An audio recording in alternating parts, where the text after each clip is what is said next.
Kembali di News Sore, pemirsa, pencairan dana bantuan sosial tunai dari pemerintah sebesar Rp300.000 di kota Cimahi, Jawa Barat abaikan protokol kesehatan.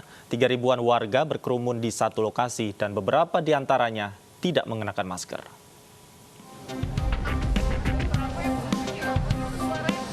Ribuan warga berkerumun saat antre pencairan dana bantuan sosial tunai di salah satu kantor pos di kota Cimahi, Jawa Barat. Imbauan tim Satgas COVID-19 agar warga tidak berkerumun diabaikan. Beberapa di antara warga bahkan tidak mengenakan masker dengan benar.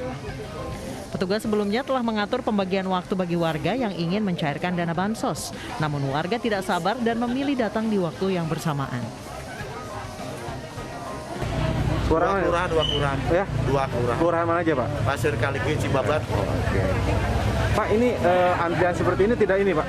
Tidak ada yang membantu dari kepolisian atau dari ini? Ada. Dari Kamtimas, ada dari Babinsa, ada. Bantuan dari pemerintah. Jumlahnya berapa, Mbak? 300.000. Ini rencananya buat apa, Bang, ini? Buat apa? Keperluan ya? Iya, keperluan. Bantuan sosial diterima warga untuk yang kesekian kalinya selama pandemi COVID-19. Hari ini lebih dari 50.000 warga kota Cimahi menerima bantuan yang diberikan di beberapa titik. Dari Kabupaten Bandung, Jawa Barat, Yuwono, iNews melaporkan. Petugas membubarkan antrean bantuan COVID-19 dari pemerintah di Kota Tebing Tinggi, Sumatera Utara. Pembubaran karena warga yang mengantri mengabaikan protokol kesehatan. Silakan keluar. Mohon maaf Pak ya, silakan keluar dari. Coba tengok nomor. Petugas gabungan dari TNI, Polri, dan Satpol PP membubarkan kerumunan warga yang mengantre bantuan sosial UMKM COVID-19 di depan sebuah bank Jalan Sutomo, Kota Tebing Tinggi, Sumatera Utara. Warga yang mengantre mengabaikan protokol kesehatan seperti berkerumun, tidak menjaga jarak, dan tidak mengenakan masker dengan benar. Warga mendatangi bank sejak pagi demi mencairkan dana bantuan UMKM sebesar Rp1.200.000. Menumpuknya antrean tidak diantisipasi hingga warga tidak tertib menjaga protokol kesehatan hingga terpaksa ditertibkan oleh petugas. Bukan pembubaran, tapi untuk menertibkan. Kita buat antrian supaya lebih tertib untuk menjaga protokol kesehatan dan untuk kesehatan masyarakat kita juga. Ya. Menjaga itu saja, menjaga kesehatan kepada masyarakat. Ya. Himbauan kepada masyarakat, ya, patuhi yang antrian yang ditentukan oleh pihak bank, kemudian penuhi protokol kesehatan.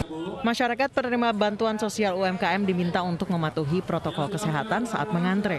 Warga dengan nomor antrean tinggi diminta untuk pulang dan kembali besok, sementara pencairan bantuan sosial dilanjutkan kembali setelah warga mematuhi protokol kesehatan. Dari Kota Tebing Tinggi, Sumatera Utara, Abdullah Sani Hasibuan, iNews melaporkan. Kita ke informasi lain, pemirsa, 2 orang hacker atau peretas asal Indonesia membobol bantuan sosial COVID-19 milik pemerintah Amerika Serikat. Kerugian hampir senilai $60 juta Amerika Serikat. Modusnya, pelaku membuat situs palsu negara Amerika lalu disebar masyarakat Amerika setelah mendapatkan data, diajukan ke pemerintah Amerika dan disetujui.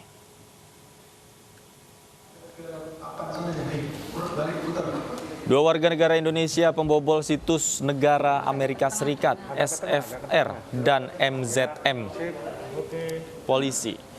Mereka menyebarkan situs palsu hasil retasan situs resmi bantuan COVID-19 milik pemerintah Amerika Serikat. FBI pun langsung datang ke Polda Jawa Timur untuk mengawal kasus ini. Modusnya, pelaku membuat situs palsu yang menyerupai situs resmi bantuan sosial milik pemerintah Amerika Serikat. Pelaku mengambil data pribadi dari para korban yang merupakan warga negara Amerika. Melalui data pribadi tersebut, pelaku kemudian mengklaim dana bantuan dari pemerintah Amerika dan mengambil keuntungan pribadi. Berdasarkan data dari Kapolda Jawa Timur Irjen Pol Niko Afinita, kerugian mencapai $60 juta. Dan polisi masih mendalami dugaan keterlibatan pihak lain termasuk warga negara asing. Dari tangan tersangka, polisi mengamankan barang bukti berupa 3 laptop dan foto situs resmi dan palsu.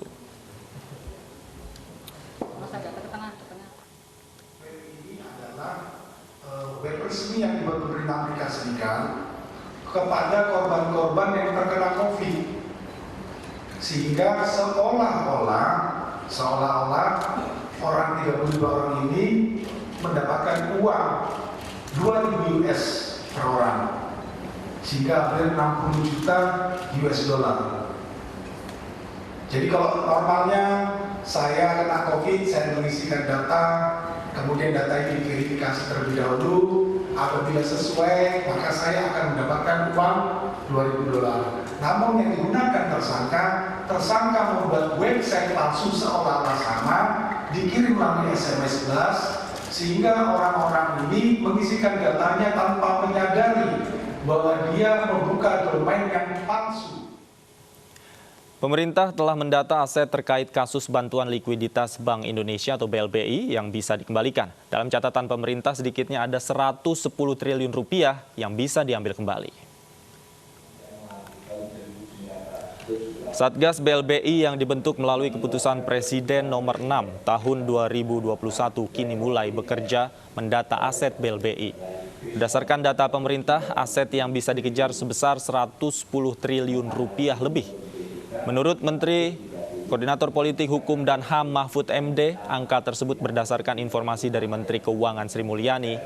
Aset berupa saham properti dan barang dengan mengikuti kurs saat ini.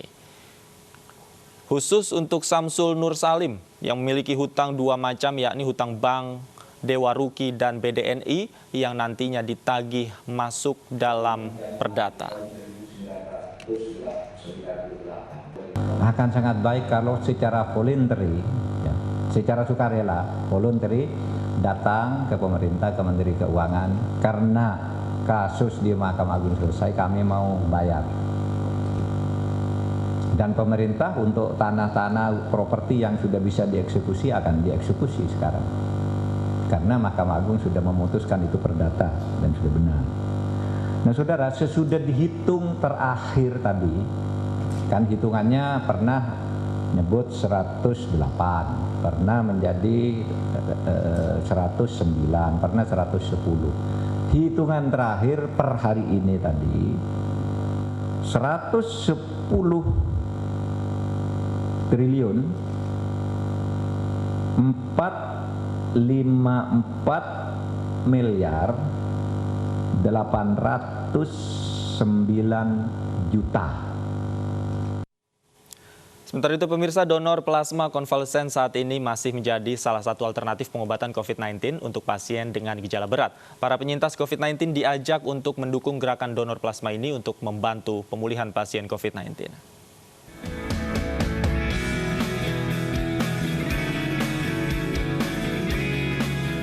Peran penyintas COVID-19 dalam membantu pemulihan pasien COVID-19 sangat penting.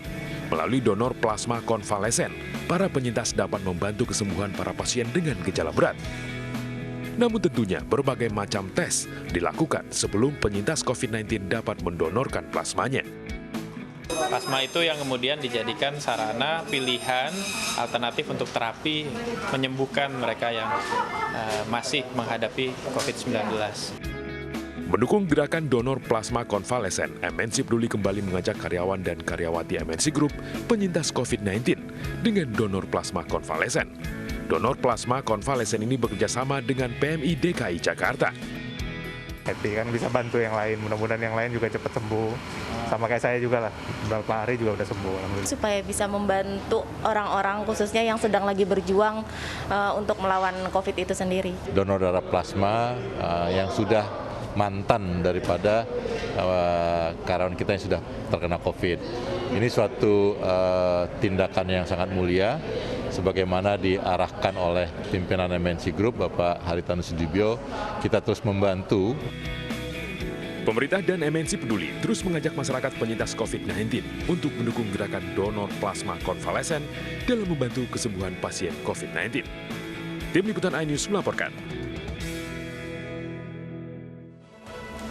Pondok pesantren di Indramayu gelar salat tarawih kilat 23 rakaat hanya dalam 6 menit. Apa alasannya kami akan ulas usai jeda berikut. Tetaplah di iNews Sore.